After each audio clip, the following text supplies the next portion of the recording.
Book Summit. Hello, everybody, and welcome back to the Picture Book Summit podcast.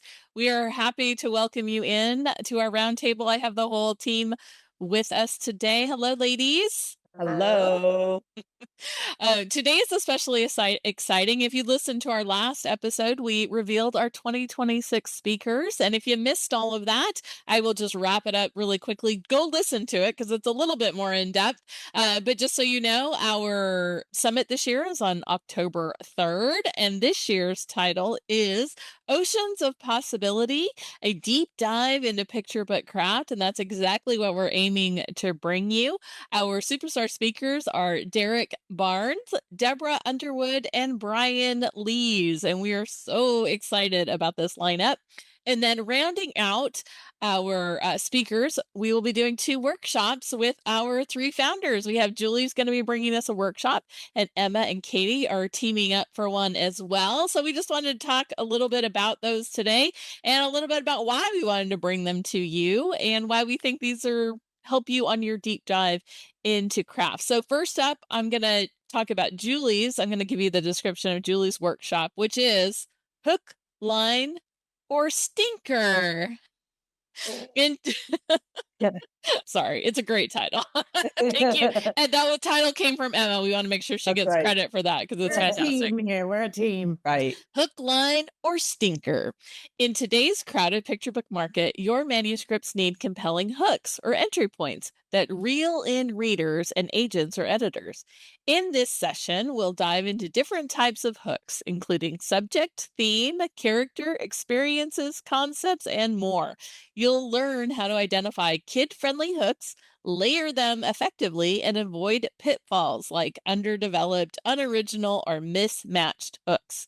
Through examples and exercises, both published books and your own, we'll explore how hooks keep stories swimming versus stinking. Stinking. I didn't write the description though. It's very clever, Julie. So why do you want to talk about hooks, and what do you consider a hook? That might be something people would like to know. That's a great question, Kelly. And I think let's start there because hooks have come to mean multiple things.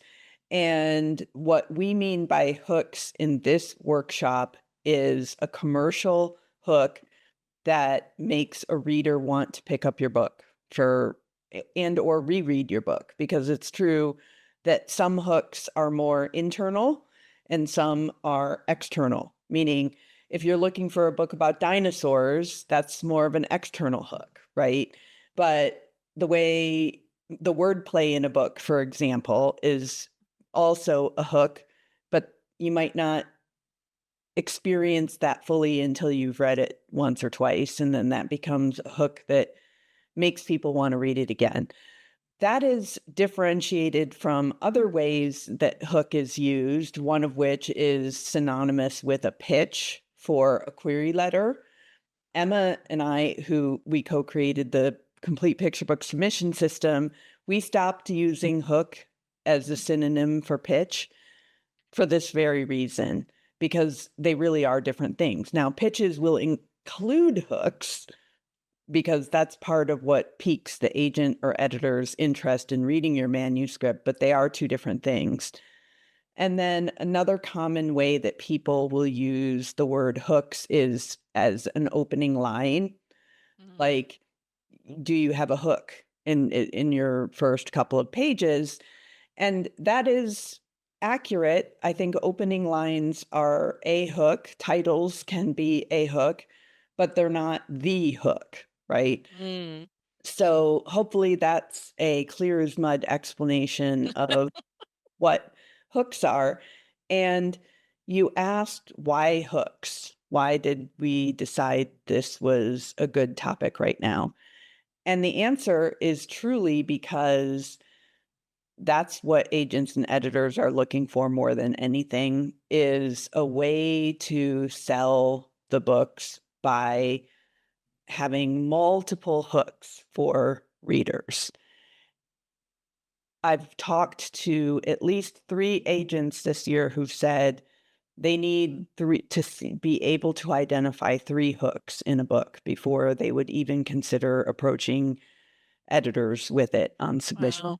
It doesn't mean that it has to be super high concept hooks like dinosaurs or dragons or, potty humor, right? But there need to be multiples, and especially if you don't have one of those really visible hooks, then you have to think about the other hooks that you have in your book and how to bring them forward. So that's part of what I'm going to be talking about in the session are the different kinds of hooks, because I'm sure there are some that you have never even really thought of as hooks. Another thing to think about is there are hooks that are child facing and there are hooks that are adult facing. And you Book really buyer facing. exactly, right? And what I mean by that is a kid is going to be like, I love rocks. I want books about rocks, And the parent may be, I need a book about grief because we've had loss in the family, or, I need a book about potty training. Kids are not going to ask for a book about potty training, right? So these are the kind of things and why you need multiples. So in the session, we're going to identify what hooks are the common ones. We're going to look at mentor texts and we're going to look at books that have a lot of different hooks in them and talk about the primary ones. And then we are going to open up some of our own manuscripts and do some exercises. So you'll get to identify the hooks that you already have in your manuscripts and maybe brainstorm some ways to add additional ones without crowding, right? So we're not just kitchen sinking this stuff. Well, I like it. It seems like it'll be a nice complement to what Deborah Underwood is talking about, because she talked about finding an idea that resonates with kids and with adults and figuring out, how to take that a little deeper. And then it sounds like it'll be a nice complement to Right. developing that idea. And I do want to say that even hooks that are adult facing need to be kid friendly. So, for example, if you pick up grief, there are ways that you can talk about grief in a kid-friendly way that would be meaningful and resonant to them versus exactly The Rough Patch by Brian Lees is a great example of that. So, well, anyway, I don't want to give away the farm, and I haven't actually built the presentation yet, so we'll just leave it there. But hooks are important right now, and that's why we decided to have a workshop about it. Awesome. All right. So then our second and final workshop will be coming from Emma and Katie, and they're bringing us Ebb and Flow, the pull of the page turn. Just like the tides, page turns push and pull readers along as they flow through your story. In this session, you'll see your manuscript as 13 transformational page turns, not 32 pages. Together, we'll explore the invisible space between spreads. You'll learn to look beyond layout and instead ask the essential question at every turn: what is this moment doing? So, Emma, Katie, why don't you guys tell us why you wanted to bring this to us? Sure. But I like the combination of us together because I'm a writer illustrator and Emma is a writer. And I think it's a perfect, symbiotic relationship on putting this together. We also have not yet put it together, and I'm really excited about doing it because I think it's going to be a lot of fun. And Emma, you have a lot of eloquent things to say about page turns. Well, Talk about I remember the discovery, the moment I really made the discovery that a picture book was not just 32 pages of content, but was also 13 page turns, 13 moments of transition, 13 moments of change, 13 opportunities to engage the reader, right? I mean, picture books are actually one of our most interactive literary forms because the young reader is filling in all the gaps with their imagination, and particularly in that page turn. In that moment when the page is turning, the reader is setting up an expectation or has a question or, thinks they know which way it's going to go. And we as writers have an opportunity to really make a choice about how that moment transforms the story. What kinds of questions we can ask writing with page turns in mind are what really excites me now. Are we building anticipation? Are we going to do a reversal?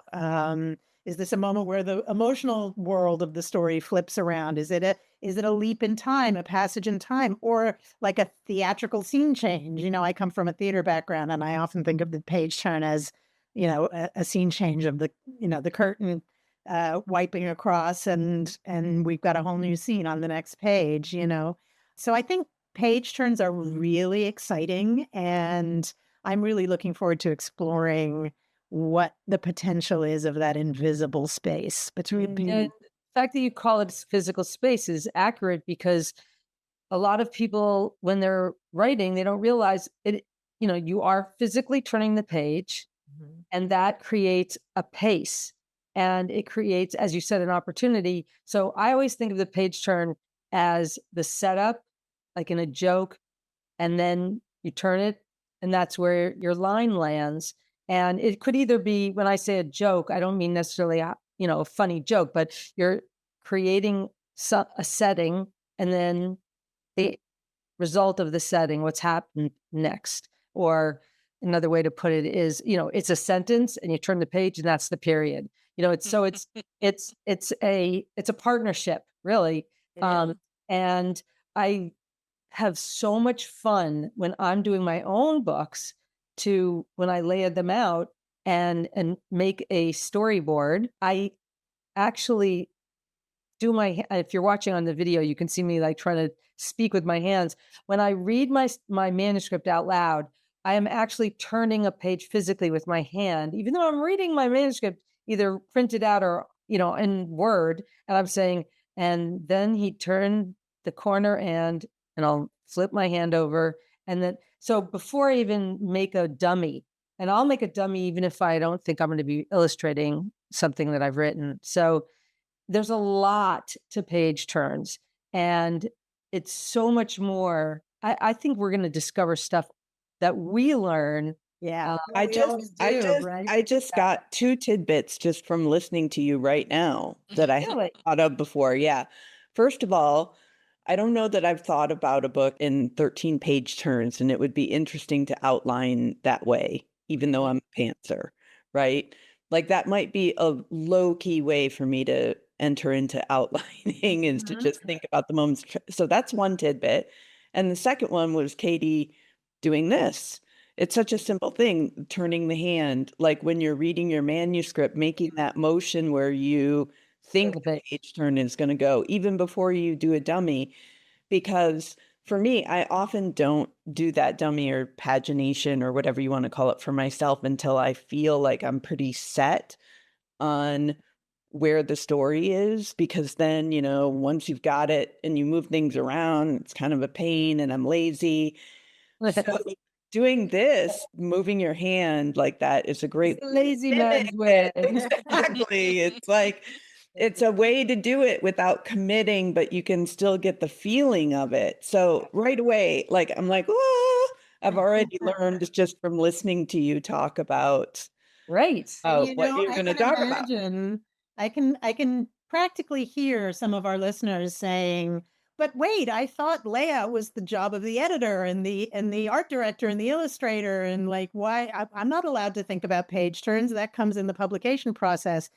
But the truth of the matter is that if you have done your job well as an author or an illustrator or an author illustrator, you have built those page turns into the story. Right. You may not be submitting it that way, where the page turns are shown in a dummy form, but the transition is there in the story. That moment of change, that moment of subverted expectation or surprise or a question or what have you, is baked into the story, and therefore you're you're telling the illustrator how to illustrate, or you're showing the editor, here's how the story is going to unfold if you've That done makes this me think correctly. of something that John Klassen said at a past summit, and he talked about if your story is so tight, and he's like, he's had editors that have wanted him to change his ending, and he's like, well, how would you change it? Because it's like it's so tight that that's the ending that it has to be. And it's the same Right. thing with your page turns. It's Right. like if you have that all figured out, not to say that they won't have any sort of edits, or maybe they'll switch something here or there, but if you have it all plotted out, how can they ask you to change it, you know? Well, the Exactly. tighter you have make a much it, greater chance of the book being what you envision. Yeah. right, the DNA of the story, the tighter that DNA is, the more chance you have to sell it, to have it stay in the market, to have children love it, reread it. It's all goes down the, the whole. Pipeline. Thank you. No. I don't know what this I don't know. I'm trying to think. Like I'm You're thinking, I felt like I was generations. I'm thinking generations. So like you start, the first generation is your draft, and the second Right. generation is like, let's say it's, there's lots of generations in between, but then you have a tight draft, and you look at it and you see your page turns, and that's another generation. And as far as it goes, the DNA just travels through all the generations tight. You've tightened every screw on every single letter and word in that picture book. And what we're really doing is we're designing an experience, right, for our readers. Right. We're creating an experience. We're sending them on a journey, and if we've done our job well, and we've crafted the page turns as well as we've crafted the story, then we have given them, these interesting left and right turns to go on in their journey, and hills and Oh. valleys and so forth. So I can't wait to work on this now. I know. I just thought of another book that's going to be such a great example for this. Another thing I hope to do, and I don't know how we're going to do it yet, I hope that we can make it like an actual working workshop where we give people a few minutes to see where their page turns. And I don't know yet how we're going to do it. Don't hold me to this, but it's really fun to get it interactive and get it, you actually working on your manuscript when you come and you sit down with us. So Yeah, let's talk about that's part of what I think makes Picture Book Summit special, is that we really want to get in the weeds, dig deep, go into the actual, or dive deep in this case, to get into the craft. We want you to walk away from the conference having done some work and or be prepared to do work the next day, right? Like Yeah. we're not giving you theoretical jargony things, and it's not all inspiration. Inspiration is fabulous, but the way that we've always conceived of Picture Book Summit is it's one day of deep craft and meaningful things that you can do on your work. Actionable. Thank I you. love the word actionable. Right. I want you to walk away. We want you to walk away with things you can actually say, like the page turn, me moving my hand. This is going to change forever how I read so this hand motion with the page turn is going to be as impactful going forward for me. I already know it.